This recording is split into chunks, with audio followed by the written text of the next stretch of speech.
अच्छा डॉक्टर साहब, आप थोड़ा आते हैं, आजकल आपकी एक वीडियो बहुत वायरल हो रही है जो आप जिल्द का बता रही हैं कि जिस स्किन सर्दियों में जो खराब हो जाती है उसका क्या सोल्यूशन है, तो मैं चाह रहा हूँ हमारी ऑडियंस को भी बता दें। अच्छा, द थिंग इज दैट कि सर्दियों में ना आपको अपनी डाइट में ऐसी चीजें रखनी पड़ती हैं जो कि आपकी बॉडी को अंदर से मॉइस्ट करें, अंदर से आपकी बॉडी को नमी दें। आपके पास जो कुकिंग मीडियम सर्दियों में चॉइस वाला होना चाहिए वो आपके पास देसी घी होना चाहिए।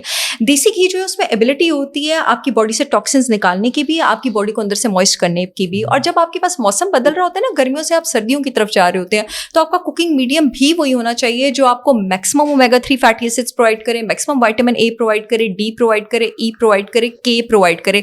देसी घी से ज्यादा ये सारे न्यूट्रिएंट्स किसी में भी नहीं होते और वो बॉडी को अंदर से मॉइस्चराइज रखता है।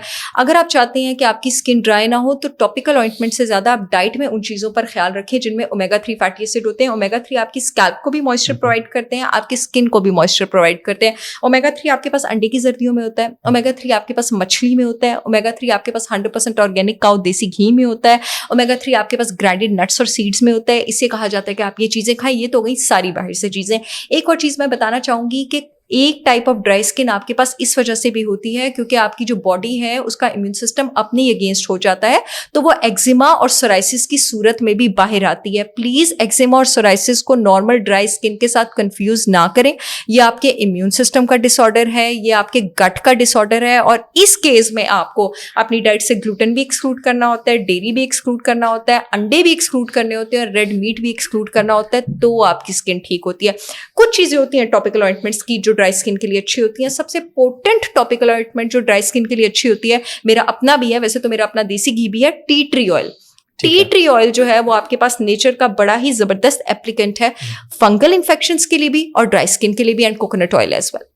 देसी घी की आपने बात की, पता कैसे चले कि ये देसी घी है? आपको पता मार्केट में तो ऐसे भी हैं जो देसी के नाम पे बिक रहे हैं और मार्केट में देसी के नाम पे इस प्राइस में बिक रहे हैं। मेरा बेसिकली ताल्लुक गांव से है, चौलिस्तान से, तो हम लोग कभी अपने गांव से मंगवाए ना तो हमें हफ्ता 10 दिन पहले बताना पड़ता है कि देसी घी चाहिए, फिर वो स्पेशल तैयार करके और अच्छी खासा महंगा मिलता है। तो ये देसी घी इतनी सस्ती प्राइस में जो मिलता है उसका भी फायदा होगा। फिर देसी घी सस्ती प्राइस में मिल ही नहीं सकता है, इट इज नॉट पॉसिबल, ठीक है।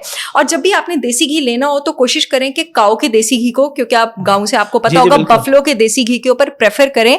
बफलो का देसी घी आपने सिर्फ तब लेना होता है जब आप वेट पुट ऑन करना चाह रहे हैं, लेकिन अगर आप न्यूट्रिएंट्स की बात करें ना तो काऊ का देसी घी इज बेटर। एंड देन देसी घी आपके पास कभी भी सस्ता हो नहीं सकता। देसी घी नेचर का फैट है, सैचुरेटेड फैट है, सॉलिड फैट है आपके पास, और अदर देन दैट जितने देसी घी में न्यूट्रिएंट्स है ना वो आपके पास किसी भी कुकिंग मीडियम में नहीं है। सस्ता नहीं हो सकता, it is just not possible. Exactly. Height की बात करते हैं, आजकल हर पेरेंट्स को होता है कि बच्चों की हाइट जो है वो रुक रही है, बड़े नहीं हो रहे।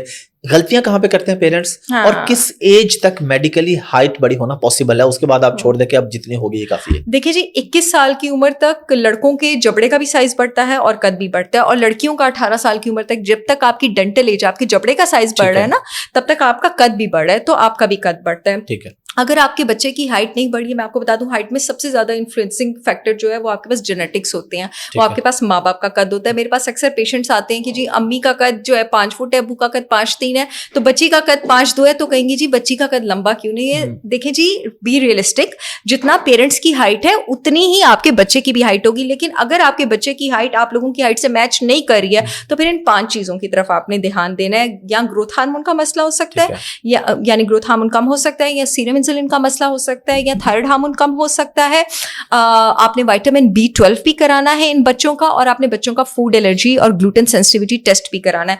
फूड एलर्जी और ग्लूटेन सेंसिटिविटी मैं क्यों कह रही हूँ, ये बहुत सारे लोगों को नहीं पता होगा। बहुत सारे पेशेंट्स की सिर्फ गंदम छुड़वा के मैंने बच्चों का कद बढ़ाया है।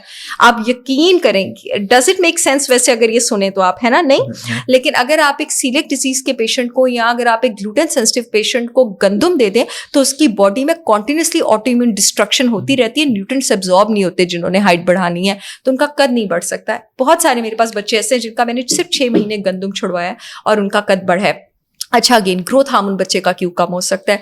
ग्रोथ हार्मोन बच्चे का बी विटामिन की कमी से कम हो सकता है, जिंक की कमी से कम हो सकता है। जो बच्चे जंक फूड ज्यादा खाते हैं, जो बच्चे स्मोकिंग करते हैं, क्योंकि अब टीनेजर्स करते हैं, पहले भी करते थे, अब ज्यादा करते हैं।